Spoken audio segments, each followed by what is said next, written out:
Hello and welcome you all. We are studying origin and evolution of life, and in this video we are going to discuss about organic evolution. Organic evolution क्या है? तो chemical evolution के and में जो first cell form हुई थी, वो first cell से लेकर आज की या प्रेजेंट डे के जो कॉम्प्लेक्स ऑर्गेनिजम्स है, कॉम्प्लेक्स प्लांट्स एंड लाइफ है, तो उनकी डेवलपमेंट कैसे हुई, इसका जो जर्नी है, that journey we are going to study under the term organic evolution, जिसमें अलग अलग साइंटिस्ट में काफ़ी डिफरेंट थियरीज जो है वो प्रेजेंट की है.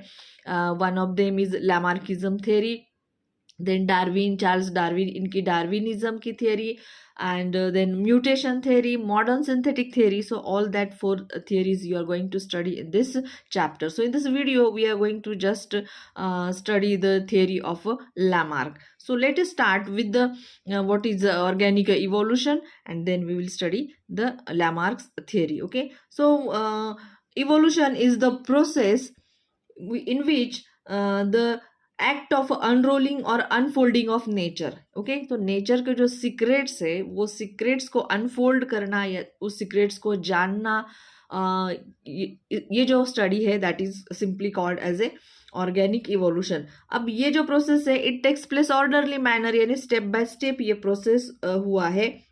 नाउ ये जो चेंजेस हुए हैं फर्स्ट सेल से कॉम्प्लेक्स लाइफ फॉर्मेशन होने के टाइम, तो ये चेंजेस में जो डिसेंडेंट्स फॉर्म हुए, यानी प्रेजेंट डे के एनिमल्स को अगर हम डिसेंडेंट्स कहते हैं, तो वो जिनसे फॉर्म हुए थे, that is the simple forms, they are called as ancestor. तो एंसेस्टर जैसे सिंपल फॉर्म से आज के कॉम्प्लेक्स जो ऑर्गेनिजम्स है वो डेवलप हुए हैं.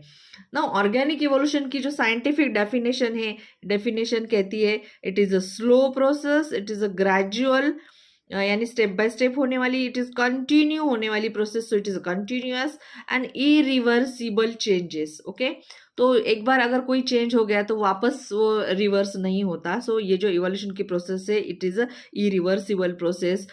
ये सब प्रोसेसेस के थ्रू क्या हो रहा है, तो आज के प्रेजेंट डे कॉम्प्लेक्स फॉर्म जो है लाइफ के, वो डेवलप हुए हैं from their simple pre existing form. यानी सिंपल प्री एग्जिस्टिंग फॉर्म में ही slow, gradual, continuous, irreversible changes हुए और आज के present day complex life form जो है वो डेवलप हुए. ये इस डेफिनेशन का मीनिंग है. ओके, अब जो चार्ल्स डार्विन है, उनके हिसाब से, according to Charles Darwin, evolution क्या है, it simply descents with the modification. यानी जो डिसेंट्स है उनका ही मॉडिफिकेशन होता है और प्रेजेंट डे कॉम्प्लेक्स ऑर्गेनिज्म जो है वो फॉर्म होते हैं. Now one another theory called as Lamarck's theory of inheritance of acquired characters. Okay, तो लैमार्क, इनकी जो थियरी है, इसका नाम है theory of inheritance of acquired characters. Acquired यानी जो हमें जन्म के बाद, यानी पेरेंट्स से जो भी हमें कैरेक्टर्स मिलते हैं, उसके अलावा जन्म लेने के बाद जो ऑर्गेनिज्म जो कैरेक्टर्स एक्वायर करता है, यानी जो कैरेक्टर्स उसमें उसकी बॉडी में जो भी चेंजेस होते हैं, जो जेनेटिक नहीं होते हैं, जो एक्वायर होते हैं, तो उनको कहा जाता है एक्वायर्ड कैरेक्टर. सो इसी ये थियरी का नाम है. नाउ उनका कहना है कि किसी भी ऑर्गेनिज्म में जो कैरेक्टर्स या ट्रेट्स जो है वो एक्वायर क्यों करता है. सो उसके कुछ रीजंस उन्होंने बताए लैमार्किनो ने. उन्होंने फर्स्ट ऑफ ऑल कहा है कि इंटरनल फोर्स इसके लिए रिस्पॉन्सिबल है. उसके बाद चेंज इन एनवायरमेंट, ये सेकेंड रीजन कहा है उन्होंने.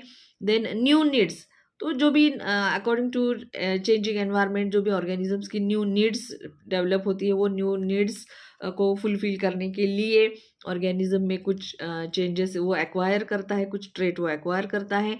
And use and disuse of some organs, तो कुछ ऑर्गन्स का वो यूज करता है, तो उसमें in the course of duration और in the course of evolution कुछ चेंजेस होते जाते हैं. और या फिर कोई ऑर्गन्स ऐसे हैं जिनका ऑर्गेनिज्म यूज मतलब कम करता है या धीरे धीरे करना बंद कर देता है, तो वो ऑर्गन्स में भी धीरे धीरे क्या हो जाते हैं, चेंजेस होते जाते हैं. और वो ऑर्गेनिजम्स में ये चेंजेस की वजह से क्या होते हैं, वेरिएशंस आते जाते हैं. और इसकी वजह से क्या होता है, न्यू जो स्पेसीज है वो डेवलप हो जाती है. और all these changes gives rise a new species. ये कहना है लैमार्किज्म थियरी का. ठीक है, अब इस थ्योरी को डिस्प्रूव करने वाले जो एक जर्मन बायोलॉजिस्ट है ऑगस्ट वेसमन, तो उन्होंने एक एक्सपेरिमेंट किया। उन्होंने क्या किया, कुछ रैट्स लिए और वो रैट्स के सेवरल जनरेशन उनके टेल वो कट करते रहे। यानी सपोज फर्स्ट टाइम उन्होंने कुछ रैट्स लिए, उनके टेल्स कट कर दिए। अब वो जो टेल कटे हुए रैट्स है, उनके बच्चे जो पैदा हुए तो वो भी उनकी भी टेल कट की, उनके बच्चे हुए उनकी भी टेल। तो इस तरह से वो 21 जनरेशन तक उन्होंने क्या किए, रैट्स के टेल वो कट करते रहे। और फिर लेकिन उन्होंने देखा कि एवरी टाइम जो भी न्यू जनरेशन पैदा हो रही, सपोज पहली जो जनरेशन थी रैट की, उनकी टेल कट की, तो उनके जो बच्चा है वो विथ टेल ही आए। ठीक है, फिर सेकंड जनरेशन के भी रैट की टेल्स कट कर दी, तो जो थर्ड जनरेशन में उनके बच्चे पैदा हुए वो भी उनकी भी वो विथ टेल पैदा हुए। यानी ये जो कैरेक्टर था, वो साइज भी उतना ही था टेल का, ऐसा नहीं कि साइज छोटा हो गया, साइज भी वो रैट्स के जो भी सारे जनरेशन्स थे उनका सेम ही था।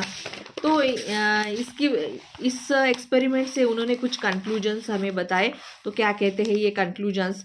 सो August Weismann concluded that variations produced in somatic cells. तो अभी ये जो रैट्स के टेल कट किए वो सोमैटिक लेवल पर ही वो चेंज हो रहा था। ओके, तो जो भी सोमैटिक लेवल पर अगर कोई चेंज होता है तो वो चेंज आगे की जनरेशन में इनहेरिट नहीं होता। यानी फर्स्ट जनरेशन में जो रैट के टेल कट किए, तो ये जो टेल कटे हुए रैट्स का जो कैरेक्टर उन्होंने एक्वायर किया था वो आगे की जनरेशन में पास नहीं हुआ। उनके जो भी बच्चे हुए वो विथ टेल पैदा हुए और उतनी ही लंबी टेल उनकी थी, तो कोई भी टेल में चेंज नहीं हुआ। यानी वो फर्स्ट जनरेशन के रैट का कोई भी कैरेक्टर, टेल कटने वाला जो कैरेक्टर है वो आगे की जनरेशन में पास नहीं हुआ, क्योंकि ये सोमैटोप्लाज्म में हुआ चेंज था which is not inherited. Okay, और उसकी वजह से कोई भी वेरिएशन आगे की जनरेशन में नहीं हुआ। ओके, नाउ अगर तो वेरिएशन कब होता है? जब जेनेटिक मटेरियल में जब कोई चेंज होता है तब जाके आगे की जनरेशन में वो चेंज देखने को मिलता है। ओके, तो उसको कहा जाएगा जर्म प्लाज्म। यानी जर्म प्लाज्म में अगर कोई चेंज होता है देन, या जर्म सेल्स में अगर कोई चेंज होता है, जर्म सेल्स के जेनेटिक मटेरियल में अगर कोई चेंज होता है तो जाके आगे की जनरेशन में वो चेंज दिखाई देता है, वो वेरिएशन जो है वो दिखाई देता है। इसका मतलब आगे की जनरेशन में क्यों दिखाई दिया? क्योंकि वो चेंज जो है, वो वेरिएशन वो आगे इनहेरिट हुआ, वो आगे ट्रांसफर हुआ आगे की जनरेशन में, इसलिए वो दिख गया। सो इस तरह से उन्होंने क्या किया, ये लामार्क्स की जो एक्वायर्ड कैरेक्टर्स की थ्योरी थी उसको डिस्प्रूव किया। वन अनदर एग्जांपल अगर हम देखते हैं ह्यूमंस के बारे में, अगर किसी ह्यूमन का हाथ कट जाता है तो ऐसा थोड़ी नहीं है कि उसके बच्चे भी सारे हाथ कटे पैदा होंगे, ऐसा नहीं होता है। क्योंकि हाथ कटने का जो कैरेक्टर वो एक्वायर्ड कैरेक्टर, उसके जन्म के बाद वो जेनेटिक में चेंज होने की वजह से उसका हाथ नहीं कटा है, तो वो फिजिकल उसका लेवल पर वो हाथ कट गया था, इसलिए उसके जो बच्चे हैं वो उसको 2 हाथ 2 पैर यानी सब वो नॉर्मली पैदा होंगे। ओके, सो इस तरह से ये है Lamarck's theory of acquired characters. Thank you for watching.